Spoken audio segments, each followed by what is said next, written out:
سميتها عقيدة العلوم من أجل عندنا بالتمام.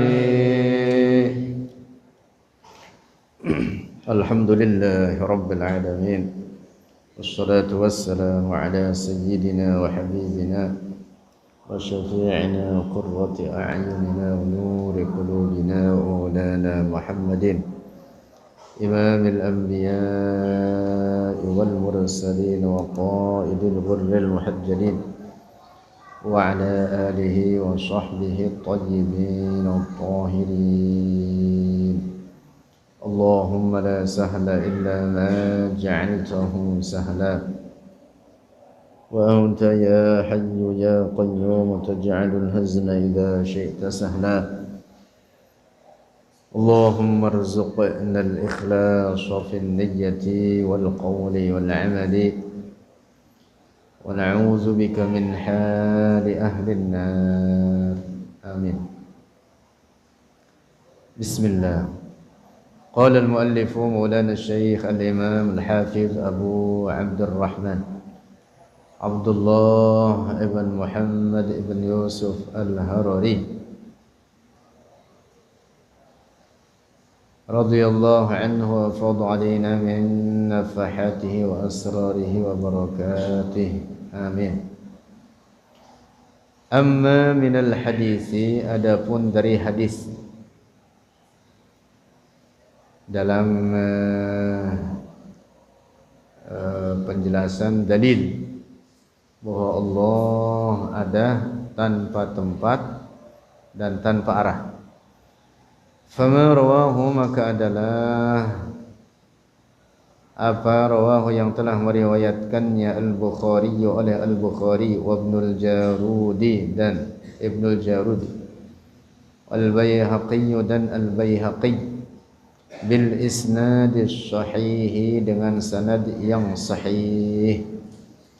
Anna Rasulullah, sesungguhnya Rasulullah sallallahu alaihi wasallam qala, telah bersabda, ya, kana Allahu, ada Allah, yang dimaksud tanpa permulaan, walam yakun, dan belum ada, syai'un, suatu apapun, ghairuhu, selainnya Allah. Segala sesuatu selain Allah adalah ciptaan Allah, diadakan oleh Allah, dari tidak ada menjadi ada. Hanya Allah yang adanya tanpa permulaan. Maka sebelum Allah menciptakan segala apapun, tidak ada suatu apapun. Tidak ada langit, tidak ada bumi, tidak ada arsy, tidak ada tempat, tidak ada arah. Tempat dan arah adalah ciptaan Allah. Sebelum Allah menciptakan tempat dan arah, Allah ada tanpa tempat dan tanpa arah. Maka setelah Allah menciptakan tempat dan arah, Allah tetap ada tanpa tempat, tanpa arah, tidak membutuhkan kepada ciptaannya. Allah tidak berubah, karena perubahan itu menunjukkan kebaharuan. Kalau Allah berubah, maka Allah baharu. Kalau Allah baharu, maka berarti seperti ciptaannya, seperti manusia atau makhluk-makhluk lainnya. Allah Maha Suci dari tempat dan arah. Allah Maha Suci dari berubah. Wa ma'nahu, dan maknanya hadis, sabda Nabi, kana Allahu walam yakun syai'un ghairuhu.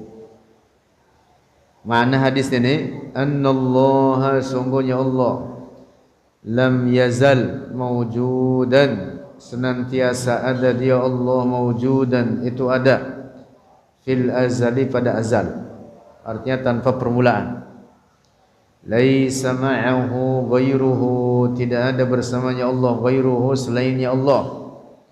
La ma'un, tidak ada air, wala hawa'un, dan tidak ada udara, wala ardun dan tidak ada bumi, wala sama'un dan tidak ada langit, wala kursiyyun dan tidak ada kursi, wala arsyun dan tidak ada arsy, wala insun dan tidak ada manusia, wala jinnun dan tidak ada jin, wala malaikatun dan tidak ada malaikat, wala zamanun dan tidak ada zaman, wala makanun dan tidak ada tempat, wala jihatun dan tidak ada arah-arah. Tempat dan arah ciptaan Allah. Fahuwa, maka dia Allah Ta'ala mawjudun, itu ada qabla al-makani, sebelum adanya tempat, bila makanin dengan tanpa tempat. Wa huwa, dan dia Allah alladzi khalaqal makana, yang telah menciptakan akan tempat, falaysa bihajatin ilaihi, maka tidak membutuhkan kepadanya. Sebelum Allah menciptakan tempat, Allah ada tanpa tempat. Maka setelah menciptakan tempat, Allah tidak membutuhkan kepada tempat, tetap ada tanpa tempat. Tempat adalah ciptaan Allah. Siapa yang menciptakan langit? Allah. Maka tidak boleh dikatakan Allah bertempat di langit. Siapa yang menciptakan arasy? Allah. Maka tidak boleh dikatakan Allah bersemayam di atas arasy. Seperti keyakinan kaum musyabbihah, kelompok sesat. Kaum musyabbihah, kelompok yang menyerupakan Allah dengan ciptaannya. Di zaman kita sekarang, mereka adalah orang-orang Wahabi. Di zaman kita sekarang, kebelakangan ini, mereka mengaku dirinya Salafi. Kelompok Salafi. Mereka mengatakan Allah bertempat di langit, bersemayam di atas arsy. Na'udzubillah. Di langit juga, di arsy juga. Na'udzubillah. Na'udzubillah. Itu keyakinan rusak. Allah yang menciptakan arsy, tidak boleh dikatakan Allah bersemayam di atas arsy atau bertempat di atas arsy. Baik menempel di atas arsy atau di atasnya tanpa menempel dengan membayanginya. Tidak boleh katakan di atas arsy baik menempel atau membayangi. Belakangan ada lagi pendapat orang Wahabi mengatakan Allah di atas arsy, dan di atas arsy tidak ada tempat. Nah, ini juga pernyataan menyesatkan. Ketika mereka mengatakan Allah di atas arsy, berarti itu menetapkan tempat baginya. Walaupun mereka mengatakan di atas arsy tidak ada tempat, pernyataan mereka itu tetap menyesatkan karena kontradiktif. Mengatakan di atas, lalu mengatakan tanpa tempat.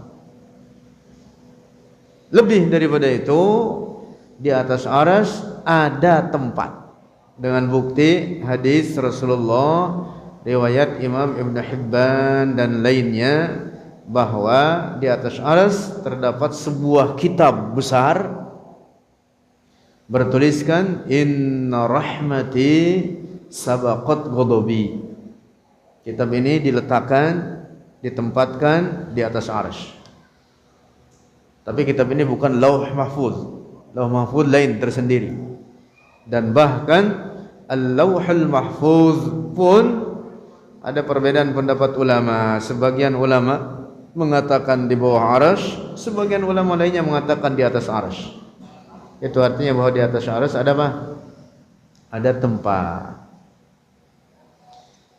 Nah, jadi keyakinan yang wajib kita yakini akidah Rasulullah. Ini akidah Rasulullah dan para sahabatnya, akidah umat Islam turun-temurun hingga sekarang ini, Allah ada tanpa tempat dan tanpa arah.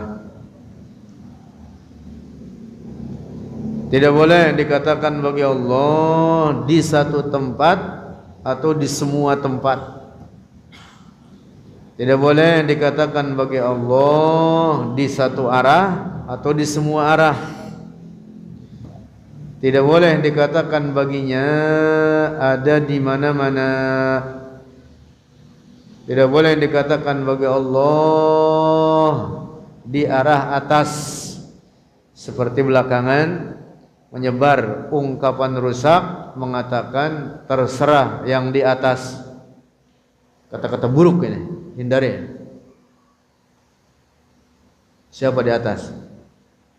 Makhluk Allah di atas. Ada banyak makhluk Allah di arah atas. Allah yang menciptakan arah atas dan semua arah, maka Allah tidak terikat oleh ciptaannya tersebut. Dia ada tanpa arah, dia ada tanpa tempat. Para ulama kita mengatakan, diungkapkan diantaranya oleh Al-Imam Badruddin Ibn Jama'ah dalam kitab namanya Idahud Dalil fi Qat'i Hujaji Ahli Ta'til. Ini kitab sangat bagus, isinya penjelasan takwil ayat-ayat dan hadis-hadis mutasyabihat. Di antara yang beliau ungkapkan dalam kitab ini, Imam Badruddin Ibn Jama'ah mengatakan bahwa logika bertempat itu tidak lepas dari 3 kemungkinan. 1, bisa jadi sesuatu yang bertempat sama besar dengan tempatnya itu sendiri. Atau kemungkinan yang kedua, bahwa yang bertempat tersebut lebih kecil daripada tempatnya itu sendiri. Atau kemungkinan yang ketiga, bahwa yang bertempat tersebut lebih besar daripada tempat itu sendiri. Dan logika bertempat itu hanya berlaku bagi sesuatu yang memiliki bentuk dan ukuran. Allah Maha Suci dari ini semua. Allah bukan benda. Allah Maha Suci dari segala bentuk dan ukuran, kecil maupun besar. Maka itu Allah Maha Suci dari tempat dan arah. Karena itu maka hati-hati memahami makna takbir. Allahu Akbar. Karena umumnya kita memahami atau menerjemahkan takbir ini dengan dikatakan Allah Maha Besar. Sudah begitu saja terjemahannya. Takbir ini dijelaskan oleh para ulama adalah apa? Ta'zimun wa tabjilun lillah. Adalah untuk mengagungkan derajat dan kedudukan Allah. Apa makna takbir? Allahu Akbar. Ay annallaha akbaru min kulli syai'in qadra.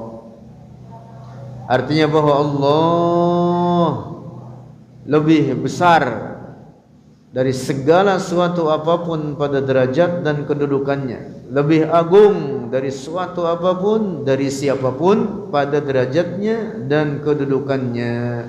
La hajman, bukan dari segi bentuk atau ukuran. Nah, ingat-ingat ketika disebut takbir Allahu Akbar, atau di antara nama Allah Al-Kabir, disebutkan di antara nama Allah Al-Kabirul Muta'al. Apa makna Al-Kabir? Artinya yang maha agung derajat dan kedudukannya, bukan dalam pengertian maha besar dari segi bentuk dan ukuran. Allah bukan benda.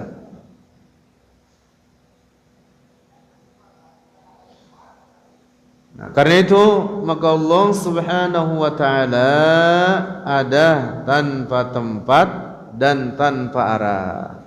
Karena logika bertempat itu hanya berlaku bagi sesuatu yang memiliki bentuk dan ukuran. Nah, maka waspadai keyakinan rusak kaum musyabbihah, mujassimah yang sekarang ini representasinya adalah orang-orang Wahabi menyebar di masyarakat kita. Mereka mengatakan Allah memiliki bentuk, memiliki ukuran, memiliki anggota badan, tersusun dari bagian-bagian. Na'udzubillah. Lalu mereka mengatakan Allah memiliki tempat. Kata mereka bertempat di langit di atas arsy. Bahasanya aja ngaco. Kata mereka di langit di atas arsy. Padahal langit dan arsy itu dua ciptaan Allah yang berbeda. Bahkan langit 7 lapis langit. Arsy di atas langit ke-7. Nah, ini sangat penting ini. Ini menyangkut akidah yang bahkan merupakan pokok akidah, masalah qat'iyat yang kalau salah di dalamnya tidak dimaaf, salah di dalamnya rusak akidahnya, keluar dari Islam. Karena menyangkut apa? Pokok akidah. Berbeda dengan masalah furu'iyah. Berbeda dengan masalah apa? Furu'iyah. Dalam masalah fikih, misalkan ini kunut, ini tidak kunut, tidak ada masalah. Silahkan. Yang kunut benar, tidak kunut juga benar. Yang tidak benar, yang tidak sholat subuh. Begitu. Itu namanya dalam masalah apa? Furu', dalam masalah cabang-cabang agama. Toleransinya luas. Bebas kita mengikuti pendapat imam mujtahid. Asal betul yang kita ikuti imam mujtahid. Dan catatannya jangan berijtihad sendiri, karena orang-orang semacam kita bukan para mujtahid.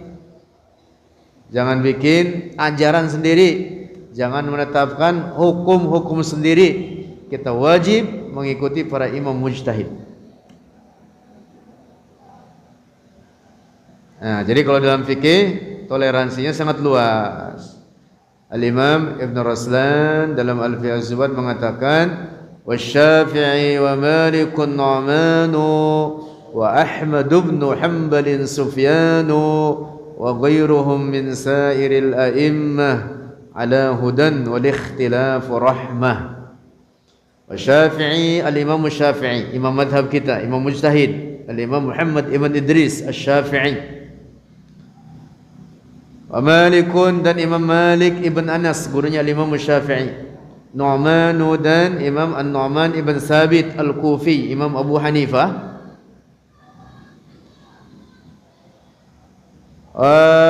Ahmad ibn Hanbal, muridnya Imam Syafi'i. Dan Imam Sufyan As-Sawri, juga imam mujtahid. Wa ghairuhum min sairil a'immah, dan selain mereka dari para imam-imam mujtahid, ala hudan, mereka semua di atas kebenaran. Wal ikhtilafu rahmah, dan perbedaan itu menjadi rahmat. Ini yang dimaksud dalam bab fikih. Penting ini untuk difaham. Ini yang dimaksud dalam bab apa? Fikih. Masalah furu'iyah. Adapun dalam masalah akidah, semua imam mazhab tersebut satu, dengan keyakinan yang sama di atas akidah ahli sunnati wal jamaah. Berkeyakinan mereka semua Allah bukan benda, Allah maha suci dari segala bentuk dan ukuran, kecil maupun besar. Sifat-sifat Allah bukan sifat-sifat benda. Allah ada tanpa tempat dan tanpa arah. Allah tidak dapat dibayangkan, difikirkan, digambarkan oleh akal manusia. Nah, ini semua disepakati oleh para ulama imam mujtahid tersebut. Imam Ahmad ibn Hanbal berkata, mahma tasawwarta bibalika fallahu bi khilafi dzalika. Apapun yang terlintas dalam hatimu tentang Allah, maka Allah tidak seperti demikian itu. Demikian pula dinyatakan oleh para imam mujtahid lainnya, oleh Imam Syafi'i, Imam Malik, Imam Abu Hanifah, Imam Sufyan Ats-Tsauri, Imam Ahmad ibn Hanbal dan lain sebagainya.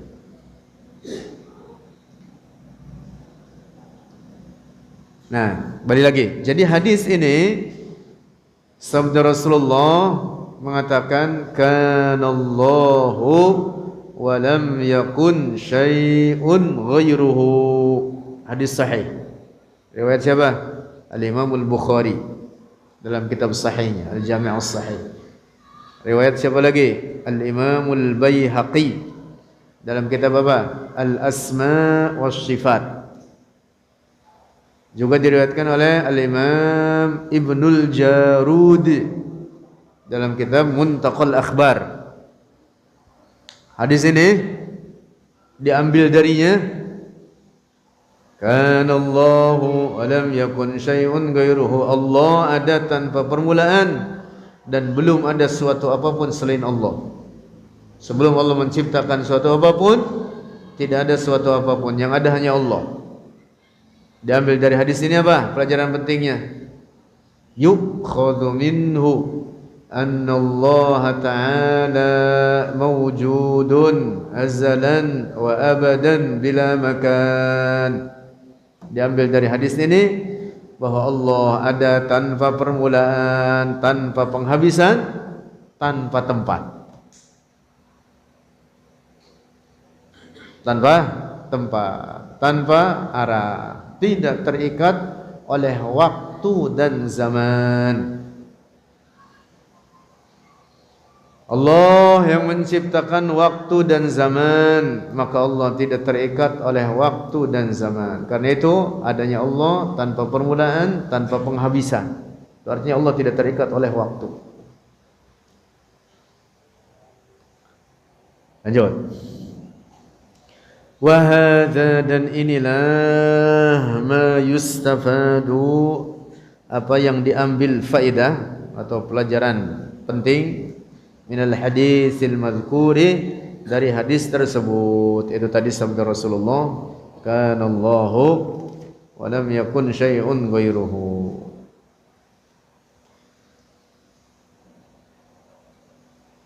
Satu, ini dalil dari hadis. Dari firman Allah ada banyak.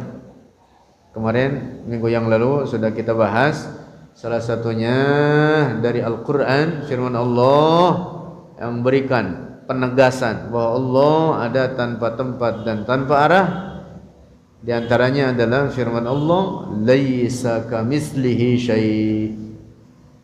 Dia Allah tidak menyerupai segala apapun dari ciptaannya.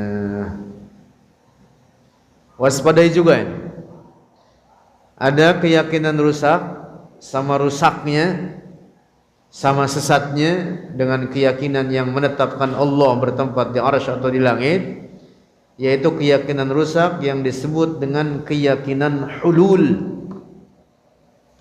Keyakinan hulul, keyakinan yang mengatakan bahwa Allah menyatu dengan tubuh manusia. Nauzubillah. Dalam istilah Jawa disebut dengan menunggal. Nauzubillah. Mereka yang berkeyakinan seperti ini, keyakinan rusak seperti ini, mereka mengatakan saya Allah, engkau Allah. Nauzubillah. Ada lagi keyakinan rusak yang mengatakan bahwa Allah menyatu dengan alam ini. Disebut dengan ittihad, atau istilah lain wahdatul wujud.